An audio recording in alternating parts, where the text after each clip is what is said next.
ചെയ്യുമാറാകട്ടെ. ആത്മമിത്രം brother doctor മീഡിയയിലൂടെ വചനം കേൾക്കുന്ന എല്ലാ സഹോദരിമാർക്കും കർത്താവായ യേശുക്രിസ്തുവിൻ്റെ നാമത്തിൽ എൻ്റെ സ്നേഹവന്ദനം. ഇന്നത്തെ ചിന്തയ്ക്കായി കർത്താവ് പറഞ്ഞ മൊഴികളിൽ അടുത്തതായി മത്തായി 5:7, 8, 9 വായിക്കാം. കരുണയുള്ളവർ ഭാഗ്യവാന്മാർ, അവർക്ക് കരുണ ലഭിക്കും.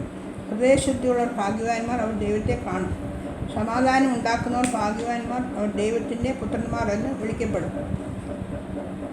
ഈ 3 വാക്യങ്ങളും ഒരേ ഗണത്തിൽപ്പെടുന്നവയായി ചിന്തിക്കാം. ആർക്കാണ് കരുണ ഉണ്ടാകുക?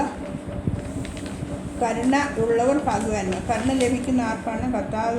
കർത്താവിൻ്റെ കരുണ കൊണ്ടാണ് നമ്മൾ രക്ഷ പ്രാപിച്ചത്. അപ്പം ദൈവത്തിൻ്റെ കരുണയാണ് നമ്മുടെ ആധാരം. ദൈവം കരുണ കാണിച്ചതുകൊണ്ട് നമ്മൾക്ക് കരുണ ലഭിച്ചു. ദൈവം കരുണയുള്ളവനാണെന്ന് ഇസ്രായേൽ മക്കളെ, അതുകൊണ്ട് ഇസ്രായേൽ മക്കൾ നശിക്കാതിരുന്നു. അപ്പൻ്റെ മക്കളോട് കരുണ തോന്നുന്ന പോലെ യഹോവയ്ക്ക് തൻ്റെ ഭക്തന്മാരുടെ കരുണ തോന്നുന്നു. സങ്കീർത്തനം 103:13 യാഗത്തിലല്ല കരുണയിലത്രേ ഞാൻ പ്രസാദിക്കുന്നെന്ന് മത്തായി 9:13 വായിക്കുന്നു.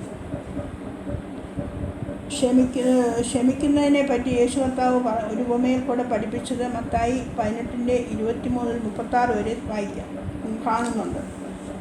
കടംപെട്ട 2 പേര് ഏത് വിധത്തിലാണ് ക്ഷമിച്ചതെന്നും ഒരാൾ ക്ഷമിക്കാതിരുന്നുവെന്നും ഒക്കെ നമ്മൾ വായിക്കുന്നുണ്ട്. പിന്നെ അതിക്രമങ്ങളാലും പാപങ്ങളാലും മരിച്ചവരായിരുന്ന നിങ്ങളെയും അവൻ ഉയർപ്പിച്ചത് കരുണാസമ്പന്നനായ ദൈവമോ നമ്മെ സ്നേഹിച്ച മഹാസ്നേഹ നിമിത്തം ആണ്. നാം അതിക്രമങ്ങളാൽ മരിച്ചവരായിരുന്നു.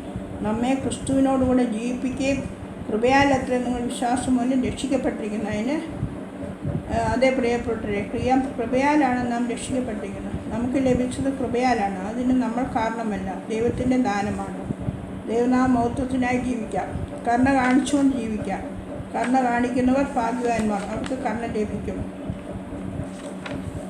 അടുത്തത് ഹൃദയശുദ്ധിയുള്ളവർ ഭാഗ്യവാന്മാർ, അവർക്ക് ദൈവത്തെ കാണും. ആർക്കാണ് ഹൃദയശുദ്ധി ലഭിക്കുന്നത്? കർത്താവിൻ്റെ രക്തത്താൽ കഴുകി ശുദ്ധീകരിക്കപ്പെട്ടവർക്ക് മാത്രമേ ഹൃദയശുദ്ധി ഉണ്ടാകുകയുള്ളൂ. കർത്താവിൻ്റെ മൊഴികൾ ഓരോന്ന് പടിപടിയായി ഉയർന്ന ചിന്തയിലേക്ക് ആണെന്ന് നാം മനസ്സിലാക്കുന്നു. ആദ്യം ദരിദ്രയായ അവസ്ഥ, ഒന്നുമില്ലായ്മ മനസ്സിലാക്കുന്ന അവസ്ഥ. അപ്പോൾ ലഭിക്കുന്ന ഭാഗ്യമാണ് സ്വർഗരാജ്യം. സ്വർഗത്തിലായാൽ ചെയ്യേണ്ട കാര്യങ്ങൾ ഉയരേണ്ട ഓരോ അവസ്ഥയാണ്. പിന്നീട് നാം പഠിച്ചത് ദുഃഖിക്കുന്നവർ ഭാഗ്യവാന്മാർക്ക്, അവർക്ക് ആശ്വാസം ലഭിക്കും. പിന്നെ എന്നാൽ പ്രശ്നങ്ങൾ പ്രയാസങ്ങൾ വരുമ്പോൾ ഭയപ്പെടേണ്ട, ഞാൻ കൂടെയുണ്ട് എന്ന് കേട്ടനുഭവിക്കുന്ന അവസ്ഥ. ദൈവം നല്ലവനെന്ന് രുചിച്ചറിയുന്ന അവസ്ഥ. ജീവിതത്തിൻ്റെ ഓരോ അനുഭവത്തിൽ കൂടെ കടക്കുമ്പോഴും കർത്താവിൻ്റെ ആശ്വസിപ്പിക്കുന്ന സാന്ത്വനപ്പെടുത്തുന്ന വാക്കുകൾ കേൾക്കുമ്പോൾ ആശ്വാസം ലഭിക്കുന്നു. നീതിക്ക് വിശന്ന് ദാഹിക്കുന്നവർ ഭാഗ്യവാന്മാർ, അവർക്ക് തൃപ്തി വരും. ദൈവനീതി നമ്മിൽ നിറയുമ്പോൾ നാം തൃപ്തിയുള്ളവരായിരിക്കും.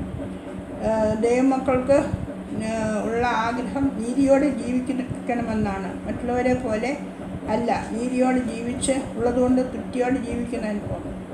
കരുണയുള്ളവർ ഭാഗ്യവാന്മാർ, കരുണ ലഭിക്കും. കരുണ ദൈവീയ സ്വഭാവമാണ്. ദൈവരാജ്യത്തിന് അംശികളായ ഓരോരുത്തരും പടിപടിയായി ഉയരേണ്ടതാണ്.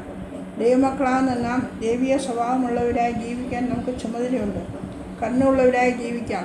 നമുക്ക് ഉയർത്തുന്ന കരുണ ലഭിക്കും. ഹൃദയശുദ്ധിയുള്ളവർ ഭാഗ്യവാന്മാർ, അവർ ദൈവത്തെ കാണുമെന്നാണ്. ആർക്കാണ് ഹൃദയശുദ്ധി? കർത്താവിൻ്റെ രക്തത്താൽ കഴുകപ്പെട്ടവർക്ക് ശുദ്ധ ഹൃദയം ലഭിക്കുന്നു. അവർക്കൊരു പ്രത്യാശയുണ്ട്. അവർ ഒരു ദിവസം തൻ്റെ പ്രിയനെ മുഖാമുഖമായി കാണും. നമുക്കൊരു വലിയൊരു പ്രത്യാശയുണ്ട്. ഒരു നാൾ നാം നശ്വര ലോകം വിട്ട് അനശ്വരമായ ഒരു ലോകത്തിലേക്ക് നാം ചെന്നു ചേരും. ആ പ്രത്യാശയോടെ നമുക്ക് ഓരോ ദിവസവും ജീവിക്കാം. സമാധാനം ഉണ്ടാക്കുന്നവർ ഭാഗ്യവാന്മാർ, അവർ ദൈവത്തിൻ്റെ പുത്രന്മാർ എന്ന് വിളിക്കപ്പെടും. അടുത്ത മൊഴിയിലേക്ക് നാം കടക്കുമ്പോൾ നമ്മുടെ ചുമതലയായിട്ടാണ് പറഞ്ഞിരിക്കുന്നത്. സമാധാനം ഉണ്ടാക്കുക എന്ന് പറഞ്ഞാൽ അവിടെ ഒരു വലിയ ചുമതല ഏറ്റെടുക്കുകയാണ്. 2 പേർ തമ്മിൽ വഴക്കുണ്ടാക്കിയാൽ അവരെ സമാധാനത്തിലാക്കാൻ ഒരു സമാധാനമുള്ളവനെ സാധിക്കുകയുള്ളൂ. അങ്ങനെ ഓരോ ദിവസവും ദൈവനാമ മഹത്വത്തിനായിട്ട് ജീവിക്കാം.